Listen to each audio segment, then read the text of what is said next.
Hej,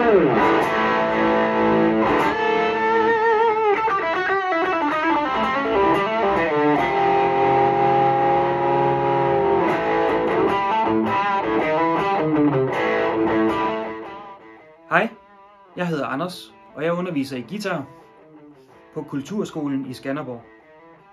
Lige nu der har jeg ledige tider ude på Mølleværket i Ry, samt på Søtoften inde i Skanderborg.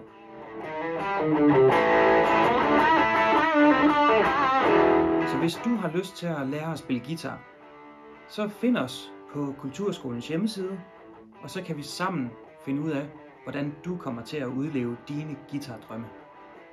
Vi ses.